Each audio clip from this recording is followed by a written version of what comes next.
Bonjour, ici Vincent Laroué, entraîneur-chef et conseiller technique du volley volleyball de plage à Volleyball Québec.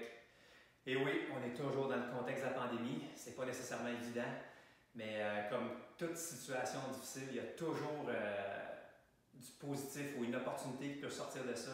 Puis l'opportunité que je vois présentement, c'est qu'on a du temps, un peu plus de temps pour prendre soin de soi, puis comme athlète, d'explorer des nouvelles façons de s'améliorer.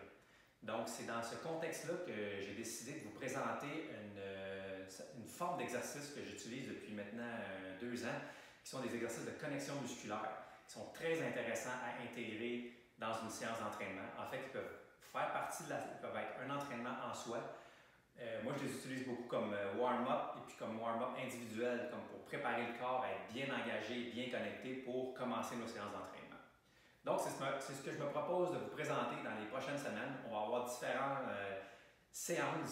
séquences d'exercices que je vais vous proposer à tous les 2 semaines. Ces exercices de connexion musculaire-là sont inspirés d'une technique qui s'appelle le Muscle Activation Technique, qui a été inventée il y a une vingtaine d'années par un Américain du nom de Greg Roscroft. Et la technique du MAT repose sur certains concepts de base.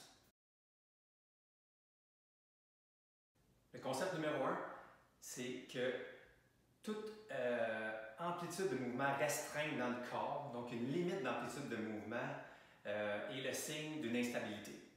La meilleure analogie que j'ai pour vous imager ce principe-là, c'est quand on va sur la glace. Donc, imaginez qu'on va sur la glace avec des souliers. Ce que notre corps fait, donc c'est une surface instable, notre corps va immédiatement se contracter puis faire de petits mouvements pour être stable le plus possible et ne pas tomber. Donc, le MAT, ce qui nous enseigne, c'est que quand il y a une limite d'amplitude dans un mouvement de notre corps, c'est qu'il y a probablement une instabilité et le corps se contracte pour se protéger. Le deuxième concept est en lien avec notre posture de base et notre alignement corporel de départ avant le mouvement.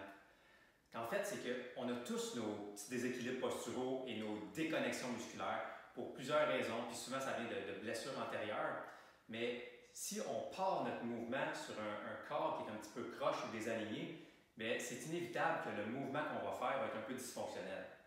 Prenons l'exemple d'un squat. Puis disons qu'on avait une restriction de mouvement au niveau de la hanche, disons qu'on avait des rotateurs internes un peu plus tendus que les rotateurs externes. Donc on avait une légère rotation au départ dans notre bassin, puis qu'on partirait un squat dans cette position-là, on se ramasserait, on ferait quelque chose comme peut-être une petite rotation vers l'avant, le mouvement ne serait pas optimal et bien aligné. Puis, à la longue, c'est inévitablement de l'inflammation, de la douleur qui va s'installer et potentiellement une blessure quand le déséquilibre va être trop grand. Ça peut être à la hanche, ça peut être au pied également. On peut avoir un pied qui est vers l'intérieur ou l'extérieur qui nous force à faire un mouvement. Donc, le point, c'est que les articulations se retrouvent dans une certaine position, pas optimale pour le mouvement. Puis, ce qu'on a à faire, c'est de rééquilibrer et reconnecter les muscles pour optimiser l'alignement corporel du corps. Parce que les muscles bougent les os et tiennent les os, les articulations en position. Donc, hyper important d'avoir un alignement corporel optimal et une bonne connexion musculaire. Le troisième concept est en lien avec la douleur qui peut être présente dans notre corps puis les restrictions d'amplitude de mouvement quand le corps se tête ou se contracte. Dans ces contextes-là, il va y avoir présence d'inflammation, puis l'inflammation va affecter le timing de contraction musculaire. Donc, la connexion entre le cerveau et les muscles ne se fait pas aussi bien, aussi rapidement, ce qui affecte l'efficacité puis la fluidité de nos mouvements sportifs et musculaires. L'objectif de faire les exercices de connexion musculaire est premièrement, de réveiller les muscles qui sont complètement déconnectés ou désactivés, de consciemment contracter certaines régions du corps, de bien porter notre attention et de développer cette conscience corporelle-là, à les contracter consciemment. Contracter ce qu'on veut qu'ils se contractent. Et troisièmement, c'est de contracter consciemment les muscles de différentes régions du corps pour qu'ils travaillent ensemble. Parce qu'après tout, c'est ça que c'est le mouvement, les mouvements sportifs. C'est une collaboration de différentes parties du corps qui travaillent ensemble. Donc, ce sont les principaux objectifs des exercices de connexion musculaire. Pour atteindre ces objectifs-là, ces exercices-là se font de façon isométrique. Donc, on va maintenir des contractions, puis on va mettre l'intensité qu'on est capable. On va maintenir ces contractions-là 30, 45, 60 secondes. C'est ce qu'on va faire au cours des prochaines semaines. On va progresser les temps de contraction, puis on va progresser et mettre de la variété dans les exercices musculaires. Une chose qui ne changera jamais dans tous les exercices de connexion musculaire qu'on va faire, c'est notre façon de respirer. Donc, on va respirer d'une façon différente de ce qu'on fait dans la vie normalement, puis ça va être pour vraiment connecter puis intégrer tous les muscles de notre tronc avec le reste du corps. Donc, ce qu'on va faire, c'est que dans tous les exercices qu'on va faire, on va inspirer en rentrant le nombril. On va emmener le nombril vers la colonne, ce qui va faire qu'on va contracter les muscles profonds du tronc. On gonfle la cage thoracique à l'inspiration. Puis quand on va expirer en continuant à rentrer le nombril vers la colonne. Donc, on va toujours garder le tronc engagé tout au long de nos postures d'exercice. En termes d'équipement, vous n'aurez pas besoin de beaucoup de choses. Idéalement, si vous avez un tapis pour quand on va être au sol, ça serait intéressant. Vous allez avoir besoin d'un petit élastique. Il y a certains exercices qu'on va faire avec un petit élastique. Idéalement, des petites bandes comme ça. Sinon, ça pourrait être un élastique traditionnel. Mais idéalement, ça serait intéressant. Vous pouvez vous procurer ça dans les magasins de Fitness Depot, Fitness Entrepôt, ça coûte à peu près 3 $. Si vous n'avez pas d'élastique, on pourra toujours utiliser des fois une serviette.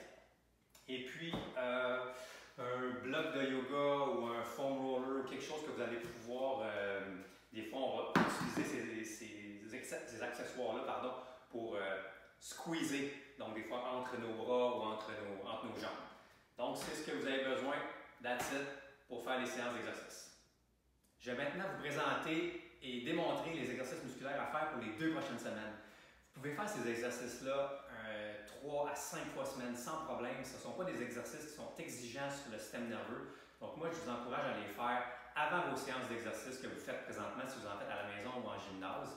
Et comme je vous dis, je me répète, mais 3, 5, même 6 fois par semaine, ce n'est pas un problème. Ça va vraiment vous aider et ça va être très bénéfique. Donc, je vais vous présenter les exercices pour les 2 prochaines semaines. Et puis, vous allez avoir une vidéo plus bas aussi qui va être une vidéo de séance d'exercice en temps réel. Donc, si vous voulez juste partir la vidéo puis les faire en même temps que moi, je vais vous donner les cues, puis ça va être en temps réel. Ça va prendre à peu près entre 7 et 10 minutes maximum. Premier exercice, on est couché au sol, les jambes fléchies. On va basculer notre bassin vers l'arrière. Donc, on toque le bassin. Notre bas de dos va se retrouver claqué au sol. Et là, on inspire en rentrant le nombril. Gonfle la cage thoracique. Expire en rentrant le nombril plus profondément. Inspire en rentrant le nombril. Gonfle la cage thoracique. Expire en rentrant le nombril plus profondément vers la colonne. Donc, on entraîne cette forme de respiration-là. On garde le bassin basculé vers l'arrière. Donc, on engage les muscles profonds du tronc, puis particulièrement le bas de nos abdominaux.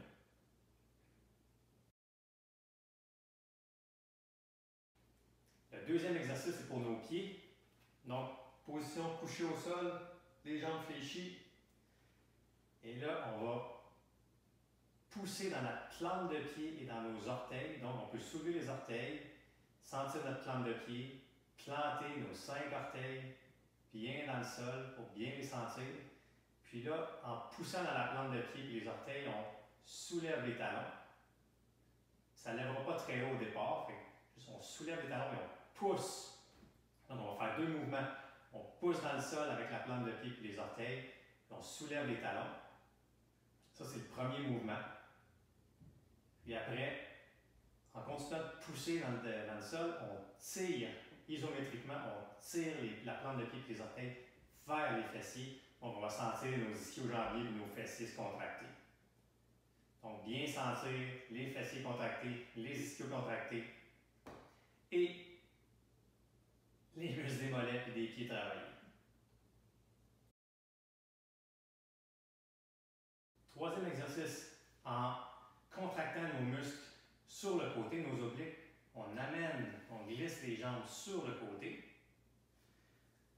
On fait une flexion latérale au niveau du tronc, de la cage thoracique également, en utilisant nos muscles obliques.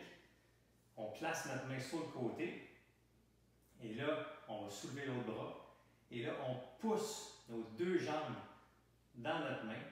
On va vraiment pousser les 2 jambes dans notre main. Donc, les muscles obliques, les muscles du côté du tronc vont se contracter. Donc, on pousse les jambes, puis on pousse notre tronc latéralement sur le côté.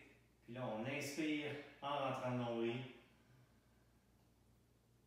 Expire en rentrant le nombril plus profondément. Et on contracte, on pousse les deux jambes dans notre main.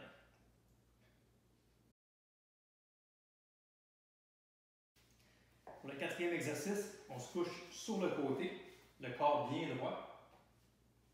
Une main placée en avant. Et là, la jambe qui est au sol va pousser dans le sol. On va créer une petite arche sur le côté de notre tronc. Donc, on va contracter nos obliques. Et là, on va soulever l'autre jambe vers le haut. Donc, on va connecter les hanches, les obliques et le tronc ensemble. Donc, on pousse avec une jambe dans le sol, puis on soulève l'autre vers le haut avec l'amplitude qu'on a. Et là, on inspire en rentrant le nombril.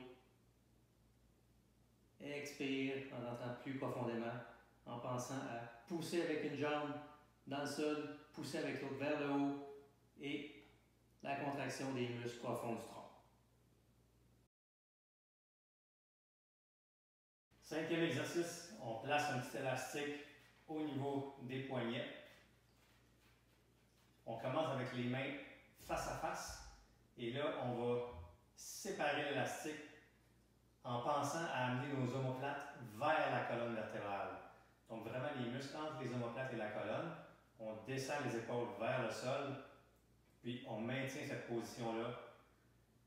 On inspire en rentrant le nombril. Expire en rentrant le nombril plus profondément. Ensuite, on va tourner les mains, les paumes des mains vers les genoux. On fait le même concept. Donc on sépare l'élastique. Le mouvement vient des omoplates, donc on amène les omoplates ensemble et vers la colonne. Et on fait un dernier mouvement. On tourne les paumes des mains vers la tête. Et même chose. On amène les omoplates ensemble. On sépare l'élastique. Inspire en rentrant le nombril. Expire en rentrant le nombril plus profondément.